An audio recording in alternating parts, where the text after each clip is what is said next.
Alors, aujourd'hui, nous accueillons Olivier Vallerand. Olivier Vallerand, qui est membre chercheur régulier au CRIJAD, qui est architecte, historien et professeur adjoint à l'École de design de l'Université de Montréal. Il est aussi administrateur, coordonnateur de la recherche au GRI Montréal, donc le groupe de recherche et d'intervention sociale depuis 2009. Ses recherches portent sur les liens entre environnement bâti et diversité sexuelle et de genre, et sur les approches féministes et queer de la pédagogie du design. Son livre Unplanned Visitors, Queering the Ethics and Aesthetics of Domestic Space, lauréat du IDEC Book Awards 2021 et du Joel Polsky Prize 2022, présente l'émergence de la théorie queer dans les discours architecturaux. Alors, Olivier, je vous donne la parole et c'est ça. Vous avez le livre. Merci beaucoup et je partage mon écran. Donc, je pense que tout le monde doit voir. Donc, merci beaucoup d'être ici. Je suis virtuellement avec moi. Je suis bien content de pouvoir présenter. Bien sûr, comme vous le savez tous, quand on souhaite présenter nos recherches, surtout comme introduction, c'est toujours difficile de voir dans quel angle on oriente ça. Donc, un peu dans l'esprit du travail du CRIJAD, j'ai décidé aujourd'hui de vous présenter un peu sous l'angle de euh, pourquoi s'intéresser aux liens entre environnement bâti et diversité sexuelle et de genre, puis particulièrement sous la question à qui l'espace, puis l'espace dans le sens que les aménagistes et architectes et designers l'utilisent, c'est-à-dire l'environnement autour de nous à toutes ces échelles. Donc, c'est un peu ce que je vais essayer de vous présenter aujourd'hui. Donc, quelques pistes de pourquoi on devrait parler de ces liens-là. Euh, et un des premiers liens, en fait, ou une des premières raisons, c'est qu'on utilise partout dans la vie des métaphores architecturales et particulièrement en lien avec le genre et l'orientation sexuelle. Donc, aujourd'hui, 11 octobre, ça tombe particulièrement bien. C'est la journée, le Coming Out Day aux États-Unis, donc le jour national de la sortie du placard. Donc, si on pense à cette notion de placard, de sortie du placard qui est associée à la divulgation de son orientation sexuelle, ben, c'est une métaphore qui est directement physique, matérielle, architecturale, mais il y a aussi des chercheurs ou des penseurs qui ont montré qu'il y a une raison pour laquelle on utilisait ça. Le placard, c'est l'endroit où on cache les choses, c'est l'endroit où on cache les choses, mais où aussi on a la liberté de choisir les vêtements qu'on va mettre, de choisir les éléments qui vont nous identifier dans la société en général. Donc, oui, c'est une métaphore, mais dans les faits, ça représente aussi une façon qu'on utilise l'espace, entre autres en lien avec notre, euh, notre expression de nos identités personnelles. Même chose en termes d'association entre l'environnement bâti et les luttes LGBT. Si on pense à le moment que beaucoup de gens identifient comme le début des luttes LGBT aux États-Unis ou en Amérique du Nord, les émeutes de Stonewall, ben, les émeutes de Stonewall, elles sont liées à un lieu physique, un bar, la réaction autour de ça. Donc, on ne dit pas les émeutes qui se sont passées en juin 1969, on va vraiment lier ça à un lieu, un espace physique.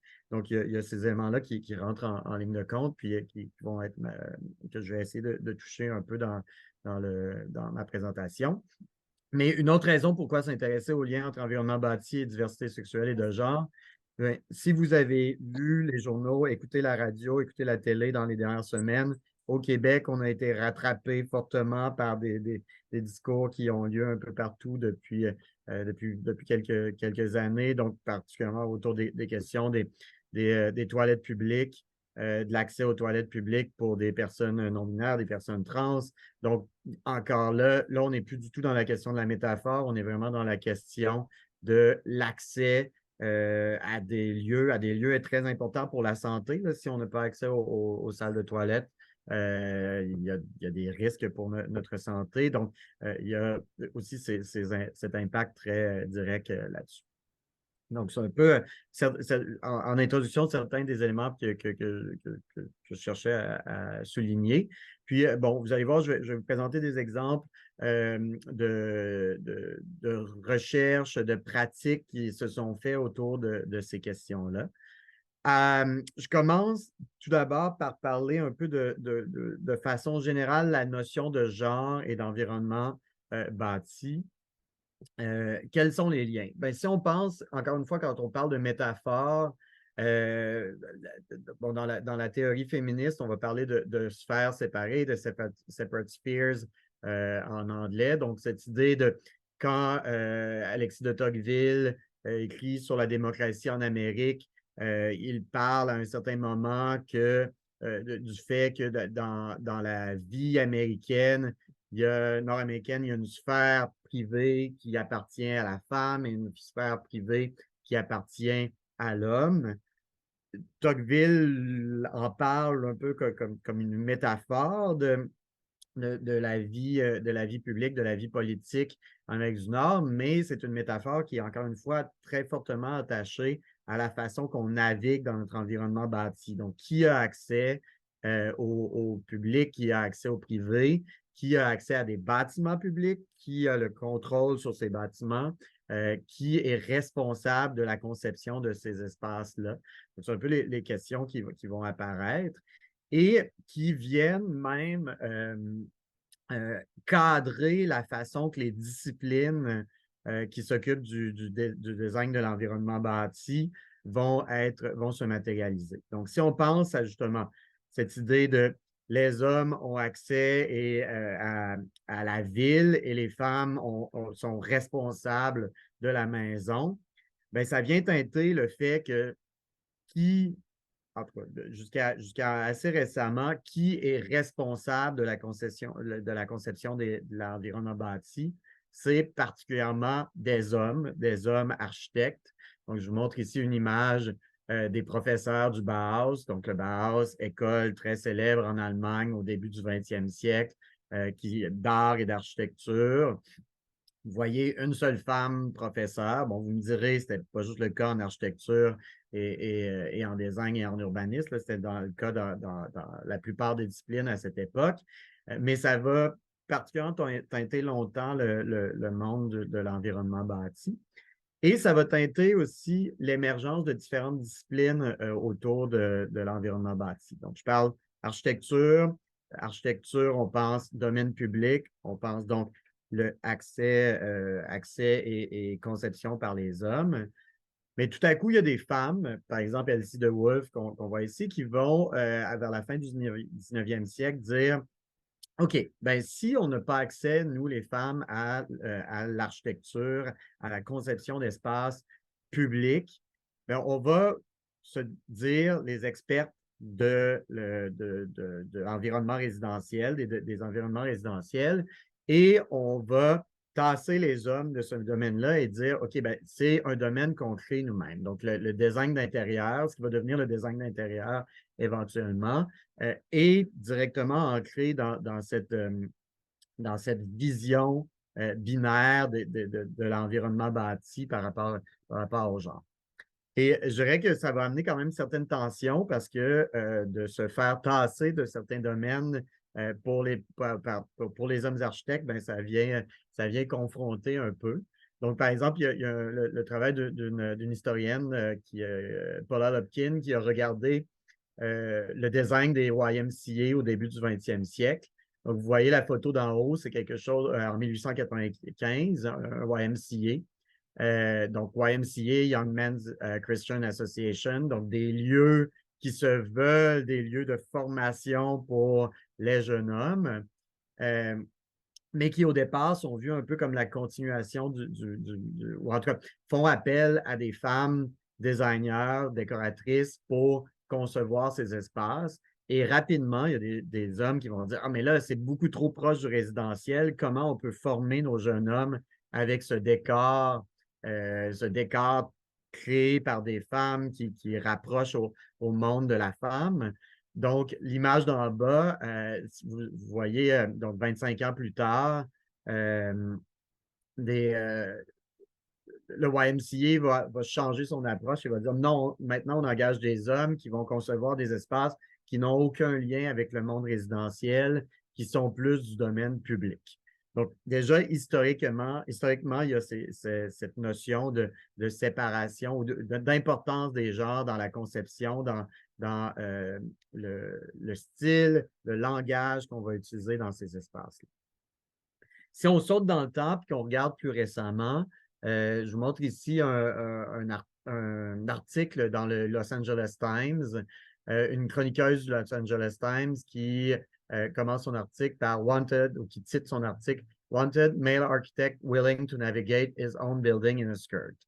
Donc, cette idée que encore en 2018, on a la majorité des architectes en Amérique du Nord restent des hommes. Là. Bon, on est en train de changer, mais on est encore loin du 50-50. Et Carolina Miranda dit, ben, quand on est un homme, on a une expérience de l'environnement, on a une expérience de la vie qui est liée à cette construction sociale, mais aussi aux choses qu'on nous amène à faire. Et une femme a une différente expérience. Donc, dans la conception, si ces différentes expériences-là ne sont pas représentées, bien, on arrive, par exemple, à des bâtiments où on met des planchers de verre et là, on a des personnes qui s'y promènent en jupe, en robe et que ça peut être désagréable de se sentir observé par les planchers de verre. Même chose, les souliers à talons hauts que la société invite les femmes à porter. Bien, si c'est un plancher de grillage, ça devient plus difficile de marcher. Donc, encore là, Miranda présente plusieurs de ces exemples. Si on pense à, OK, encore majoritairement aujourd'hui, on donne le rôle aux femmes de s'occuper des enfants, bien, ça veut dire qu'elles vont se promener avec une poussette, avec l'enfant dans les bras, tout ça. Est-ce qu'elles sont capables de manipuler les portes? Est-ce qu'un homme qui n'a pas eu cette expérience est capable de manipuler ça? Donc, bien sûr, l'article de Miranda se présente dans une vision assez binaire des rôles liés au genre, mais l'idée étant surtout d'expliciter comment la question du genre est, comme plusieurs autres aspects de notre identité, une notion qui va teinter notre façon de naviguer l'environnement. Et que si on veut avoir des bâtiments plus inclusifs, ici, on veut avoir un environnement plus inclusif, mais par définition, il faut avoir une équipe de conception plus diversifiée qui permet d'amener toutes sortes de points de vue, qui permet d'éviter les angles morts sur cet environnement qu'on navigue au quotidien, qui représente mieux la diversité des usagers. Donc, beaucoup des exemples dont je vais parler dans quelques minutes se concentrent sur cette idée de pas nécessairement concevoir pour un genre en particulier ou concevoir pour une orientation sexuelle en particulier, mais plutôt utiliser le genre et l'orientation sexuelle comme étant des points d'entrée nouveaux pour regarder les a priori qui mènent à la conception de l'environnement bâti. Un autre exemple de ça, avec un peu sur la question de qui peut concevoir l'environnement bâti, qui a accès à la conception de l'environnement bâti. Le travail de Catherine Anthony, donc architecte féministe qui travaille depuis les années 70-80 sur ces notions-là, et qui, à un certain moment, a été appelée par la rectrice de son université pour dire, OK, comment on peut rendre notre campus plus inclusif? Et un exemple extrêmement simple qu'elle est allée voir, c'est l'exemple du lutrin, donc du lutrin de présentation, qui est la plupart du temps conçu par des hommes pour un corps moyen masculin qui est plus grand, qui est plus... vous voyez sur les deux images, souvent le lutrin va venir cacher la personne qui présente, soit parce que, en fait, souvent en raison de la taille de la personne. Donc, encore là, de dire, OK, on parle de la question du genre pour dire, OK, la moyenne des femmes est peut-être plus petite que la moyenne des hommes. Est-ce que ces éléments qui viennent créer une organisation dans l'espace public ont un impact ou sont conçus d'une façon qui est juste pour tous. Donc, ils ont conçu un prototype, vous le voyez ici, je ne l'explique pas en détail, mais augmente de hauteur, dans lequel on peut mettre des sacs, qui peut se baisser même pour une personne aussi en fauteuil roulant, donc qui facilite pour toutes sortes de corps l'accès et le respect quand on présente, là, parce que quand on n'est pas vu derrière un lutrin, ben, ça coupe un peu le respect que les gens vont avoir sur nous. Donc, un exemple lié à ça. Si on remonte un peu dans le temps, années 70-80, il y a une école une école d'été qui s'appelle la Women's School of Architecture and Planning, qui va essayer aussi justement de répondre à cette question de qui a accès à la conception de l'environnement bâti. À partir du constat qu'il n'y a presque pas de femmes architectes ou urbanistes, donc, la Women's School of Architecture and Planning va être une école d'été pour des femmes qui ont déjà d'autres professions, mais qui sont intéressées par le sujet pour que justement, à tout le moins, elles aient maintenant les outils pour devenir des clientes, pour participer à la conception de ces espaces-là. Et je vous montre une image ici d'un des ateliers donc, qui est organisé par une des cofondatrices de la Women's School of Planning, Phyllis Bergby. Donc, un atelier qu'elle appelle une fantaisie environnementale et qui est l'idée de dire, OK, vous les participantes à cette école, essayez de penser au fait que venir jusqu'à date, l'environnement bâti a été particulièrement construit par des hommes, conçu par des hommes. Si vous aviez à concevoir quelque chose qui serait juste pour des femmes, donc en opposition à un man-made world for men, qu'est-ce que ça serait? Donc, vous avez ce type de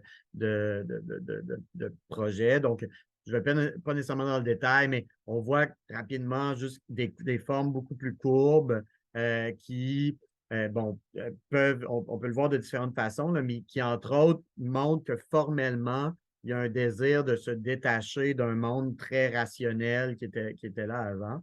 Si on allait plus dans le détail, il y aurait toute une notion de réseau qui est présent. Donc, dans plusieurs des projets qui sont présentés qui sont développés dans cet atelier, on s'éloigne de la notion de la maison individuelle pour penser à plutôt des cuisines partagées, des lieux de loisirs partagés. Donc, partager les tâches quotidiennes. Donc, ce qui n'est pas nécessairement le cas dans la façon qu'on conçoit les maisons encore aujourd'hui à ce niveau-là. Donc, il y a ce type d'idées-là qui apparaissent.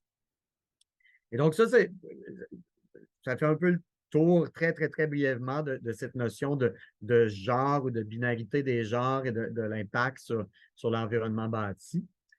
Si je continue avec Bergby, Bergby est une femme lesbienne, une femme activiste lesbienne. Donc, en parallèle de son travail d'architecte, elle va être une des premières à réfléchir à la question du lien entre l'orientation sexuelle et l'environnement bâti. Donc, vous avez ici une affiche pour une conférence qu'elle va donner sur Towards a New Architecture, Lesbian Visions and Realities. Donc, en parlant justement de ce type de projet-là, d'une vision de, OK, si on avait un monde juste de femmes lesbiennes, est-ce que ça aurait un impact sur l'architecture? Est-ce que ça aurait un impact sur l'environnement bâti? Donc, encore une fois, je pense pas que Bergby imaginait complètement un monde où il n'y a plus d'hommes, sauf qu'elle proposait cette idée pour partager des points de vue, des façons de contourner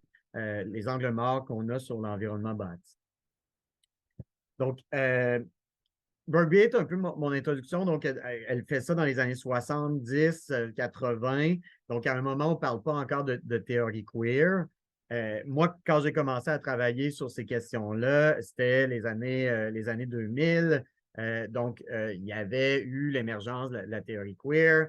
Je fais vraiment très, très, très brièvement un peu une réflexion sur le mot queer. J'imagine que dans la plupart des gens aujourd'hui ici, je n'ai pas besoin de vous expliquer, mais bon, je le fais toujours juste pour être sûr qu'on est sur la même longueur d'onde.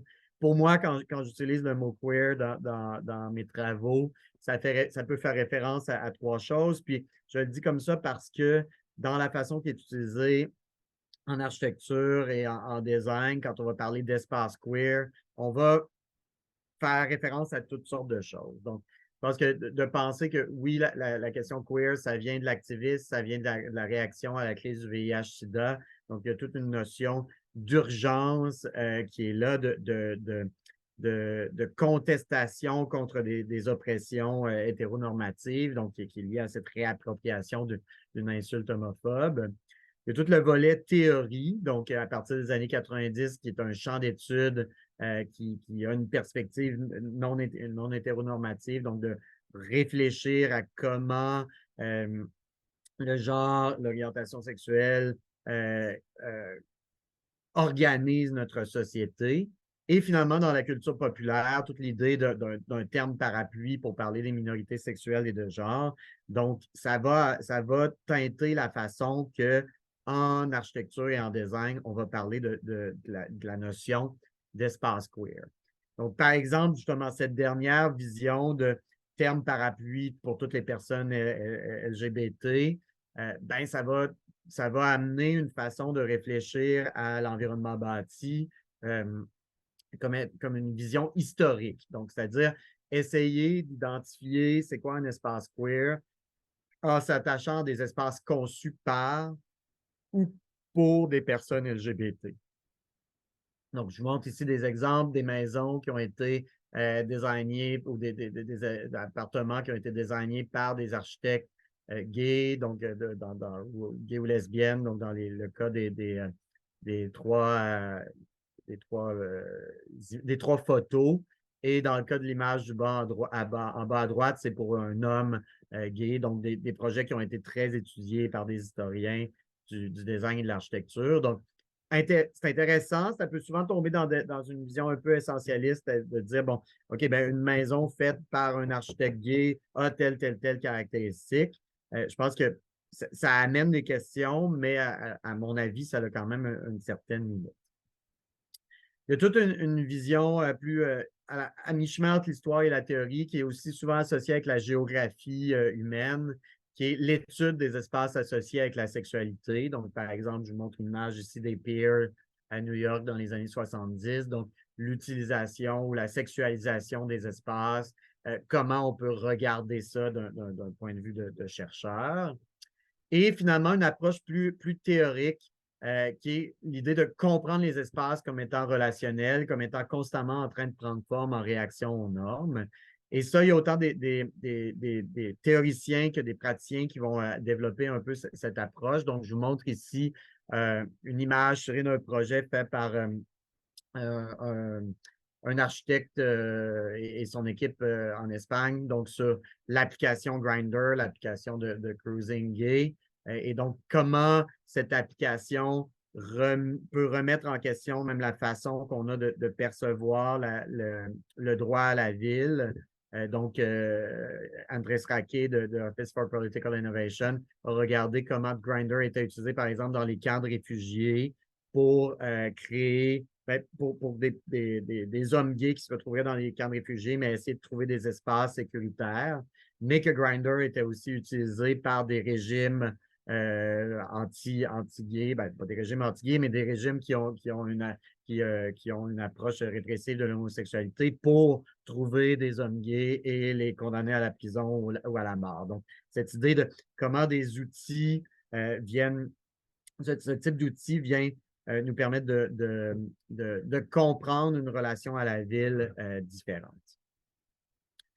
Donc, ces approches-là, de la même façon que le mot queer dans sa version actuelle et sa compréhension universitaire apparaissent dans les années, fin des années 80, début des années 90, en architecture et en design, ben, on a de façon similaire, dès 1994, par exemple, une exposition au Storefront for Art and Architecture à New York qui s'appelle Queer Space et qui pose la question, c'est quoi un espace queer?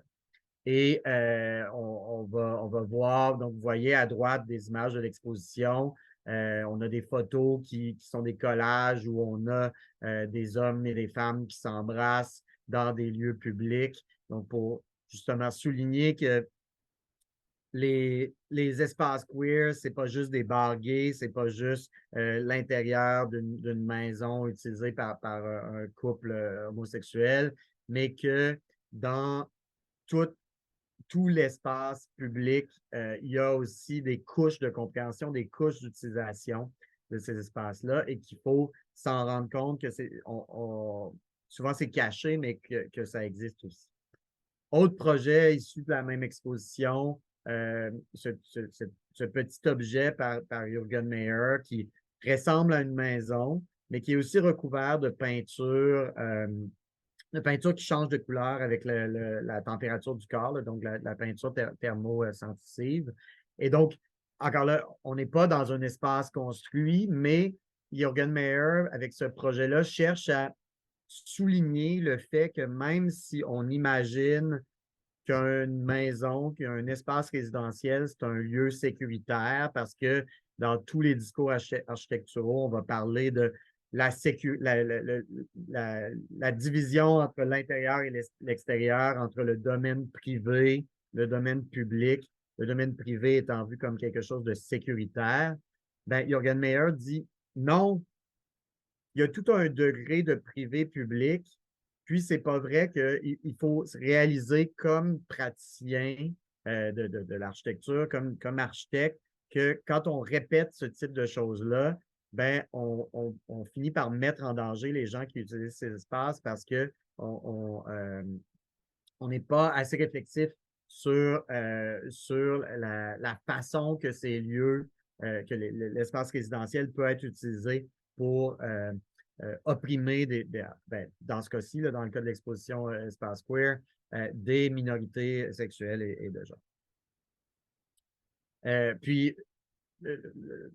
Jürgen Mayer avait cette idée de l'attacher à la maison, mais aussi dans la proposition originale, il faisait même en mettant ce type de peinture-là sur des poteaux de métro à New York, sur des portes tournantes, des intérieurs d'ascenseurs. Donc, dans l'idée de souligner ces liens entre les différents réseaux qu'on utilise dans la vie, la façon que l'environnement bâti construit ces réseaux de privé-public.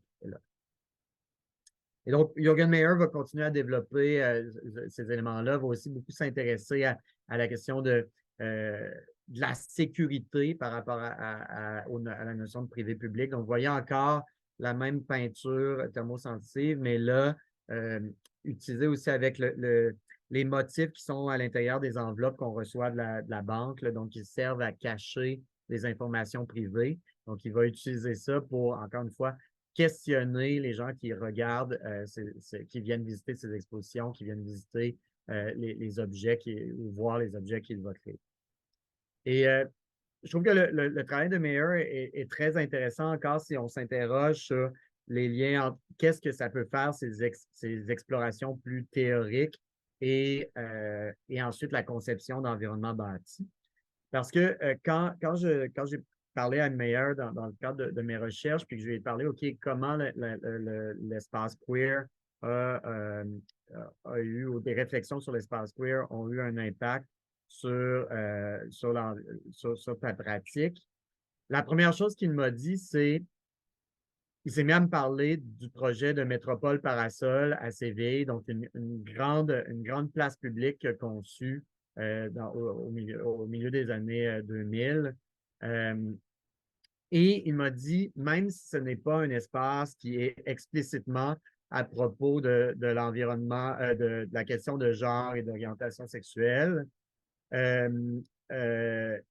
c'est en droite ligne avec ces explorations-là, parce que c'est par ces explorations, par ces réflexions sur la façon que l'environnement bâti construit notre identité sexuelle et de genre, que j'en suis venu à une réflexion plus large sur les liens entre politique et environnement bâti. Donc, il était extrêmement satisfait que dès l'inauguration de Métropole Parasol, même avant même de l'inauguration officielle, il y avait des manifestations, donc à l'époque des Occupy, de la crise de 2008. Donc, il y a eu toutes sortes de manifestations et les gens voyaient ce lien avec comment un environnement bâti peut encourager des expressions politiques, des expressions sociales qui s'opposent à certaines constructions normées. Un autre projet plus récent de Office for Political Innovation, donc la même équipe qui faisait le projet sur Grindr dont je parlais tantôt. Donc, avec un projet qui s'intéresse à IKEA, donc qui propose d'utiliser des objets IKEA pour construire des lieux d'expression politique. Encore une fois, Andrés Raquet et son équipe partent du fait que si on regarde les catalogues d'IKEA, si on regarde le message qu'IKEA présente, ben, on a majoritairement des personnes jeunes, des personnes blondes, des personnes qui se conforment à une norme sociale. On a la plupart, on voit des enfants, on voit des familles dites traditionnelles et que donc, dans ce qui est vendu comme environnement bâti est lié à cette famille traditionnelle, à cette utilisation traditionnelle de l'espace résidentiel séparé de l'espace public. Et donc, Raquet dit, ben, on va faire de la recherche, on va aller voir toutes sortes de personnes qui utilisent leurs espaces résidentiels plutôt comme une relation directe avec leur réseau public, avec la vie publique, la vie politique, entre autres en raison de leur appartenance à la diversité sexuelle et de genre, qui fait en sorte qu'ils voient cet espace-là, cet espace résidentiel, comme étant différent de ce qui est attendu d'un espace résidentiel. Et par la suite, ben, ils invitent ces gens à venir parler, à venir présenter leur vie publique. Donc, un autre exemple de comment, justement, dans ce cas-là, la question du genre et de la sexualité sert de point d'entrée pour parler de thèmes plus larges. Je vais terminer avec un dernier exemple. En fait, deux derniers exemples. L'exemple de Miquette, donc un groupe de femmes. Je vous ai présenté jusqu'à maintenant deux exemples qui étaient des hommes. Donc, un collectif de femmes qui sont, elles, reparties de cette idée que, encore une fois, l'environnement bâti avait depuis presque toujours été conçu par des hommes pour des hommes et qu'il fallait ne jamais oublier d'inclure une diversité personnes afin de créer des lieux plus inclusifs. Donc, eux aussi ont commencé par une série de projets plus théoriques. Donc, une série, par exemple, qui s'appelle Club Scenen, donc le club scene ou la scène des clubs en français.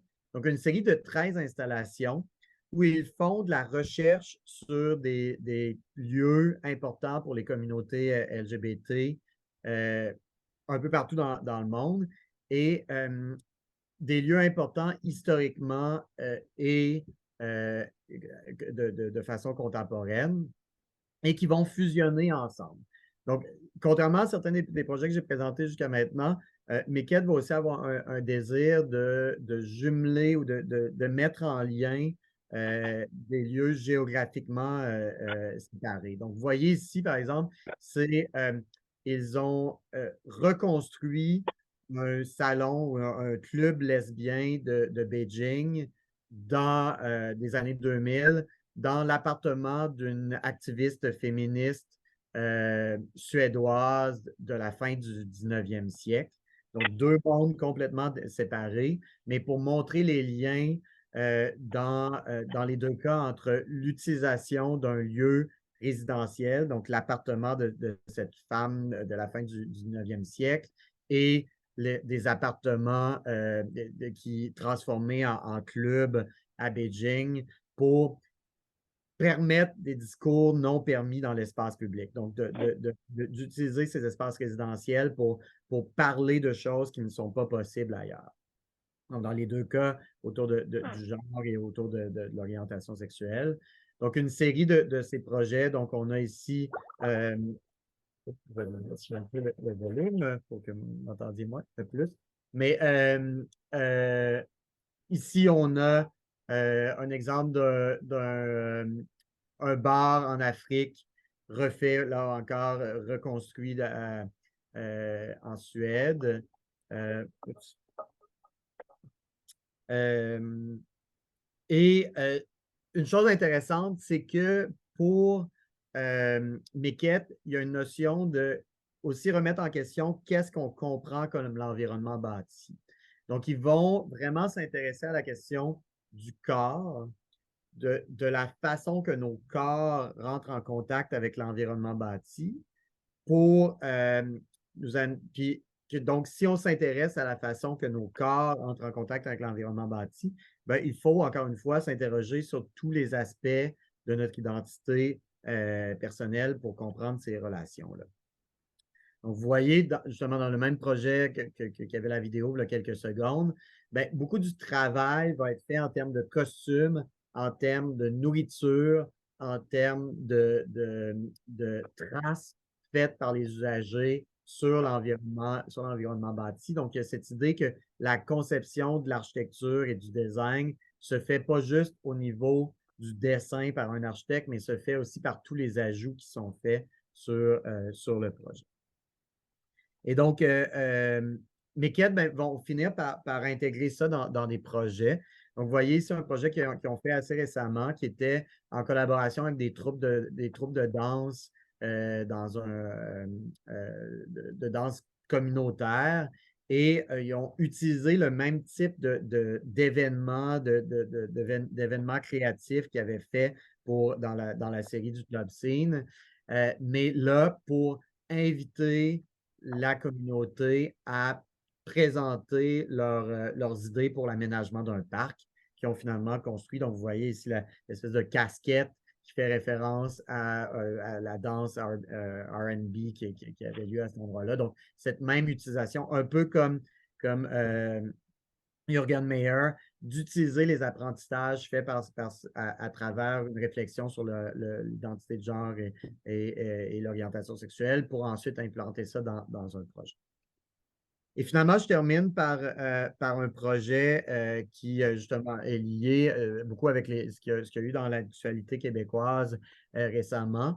Donc, le projet d'un groupe de chercheurs en architecture, en histoire et en droit, donc Joel Sanders, Susan Stryker et Terry Cogan, qui vont avec le projet STALD en réaction à des projets de loi aux États-Unis interdisant l'accès aux toilettes publiques à des personnes trans vers 2014-2015, vont créer ce projet où ils vont faire la recherche historique sur comment on en est venu à des toilettes ségrégées au niveau du genre, des recherches sur l'aspect ergonomique des toilettes pour venir à une proposition qui, encore une fois, remet en question la notion de la toilette comme un espace perçu comme étant privé à l'intérieur d'un lieu public. Donc, souvent, on va parler les toilettes de femmes, ben, c'est pour les femmes, c'est un lieu privé pour les femmes, et les toilettes pour hommes, c'est la même chose. Eux vont dire, ben non, c'est jamais un lieu totalement privé si on se met à le regarder vraiment de cette façon et qu'il faut plutôt le penser justement comme un gradient de privé-public. Donc, c'est ce que vous voyez sur l'image ici. Et encore une fois, dans cette idée d'utiliser la diversité sexuelle et de genre comme un point d'entrée pour créer un espace meilleur, plus inclusif pour un grand nombre de personnes. Mais en commençant à partir de cette notion d'identité de genre, ils sont rapidement venus à constater que les toilettes publiques actuelles ne fonctionnaient pas pour aussi des personnes qui ont des pratiques religieuses, où ils ont besoin d'eau dans des lieux publics et que c'est souvent difficile d'avoir accès. que les salles de toilette sont souvent pas faites pour un type de corps particulier, mais une personne, c'est ça, qui a différents types de corps, différents types de handicap limitaient ça. Donc, ils utilisent ça comme point d'entrée pour faire un espace qui est plus accessible pour tous. Et ce type de projet-là, donc oui, Sanders et son équipe l'ont fait. Vous voyez ici des projets qui ont été faits par des étudiantes à Columbia qui, à droite, ont fait le même type de projet autour d'une réflexion avec le public sur comment améliorer les salles de toilettes publiques. À gauche, un projet sur les lieux pour personnes en situation d'itinérance, mais particulièrement pour les jeunes LGBT en situation d'itinérance. Donc, comment les refuges ne sont pas appropriés pour ces personnes-là. Donc, ce type de réflexion qui apparaît et qui finissent par donner des résultats. Donc, récemment, il y a quelques années aux États-Unis, le travail de Stahl et le travail des étudiants à Columbia a mené à un changement dans le code du bâtiment pour ne plus obliger à avoir seulement des toilettes séparées par le genre, mais par permettre les toilettes et même recommander les toilettes neutres. Donc, il y a ce type de modifications-là qui apparaissent aussi. Et voilà, donc je termine avec juste une image pour dire que je ne suis pas le seul à parler de ça, heureusement. Si je vous avais fait cette présentation, 15 ans, j'aurais été obligé de vous dire que malheureusement, on était à peu près 2 ou 3 à parler de ça. Aujourd'hui, il y a toutes sortes de gens qui font de la recherche là-dessus, qui présentent là-dessus. Ça, c'est la version optimiste de ce que je suis en train de dire. La version pessimiste de ce que je suis en train de dire, c'est que une raison pour laquelle il y a eu beaucoup de ces recherches qui sont apparues dans les dernières années, c'est que justement, il y a eu beaucoup de projets de loi, d'actions, de manifestations qui visaient des personnes de la diversité sexuelle et de genre, et entre autres leur accès à l'environnement bâti. Et c'est pour ça qu'il y a plusieurs historiens, architectes qui se sont mis et urbanistes qui se sont mis à réagir et à proposer de regarder plus en détail ces choses-là. Donc, ça, c'est la version négative de pourquoi on parle de ça, mais je reste quand même, je pense qu'il y a quand même aussi de plus en plus de gens qui se rendent compte de cet impact et qui se rendent compte de la nécessité de trouver des façons positives d'approcher ces questions. Donc voilà, j'ai parlé un petit peu plus que ce que je devais, mais je suis prêt à discuter avec vous de toutes ces questions, puis de voir si ça vous allume des choses ou s'il y a des éléments dont je n'ai pas parlé, puis que vous aimeriez discuter autour de ça. Merci.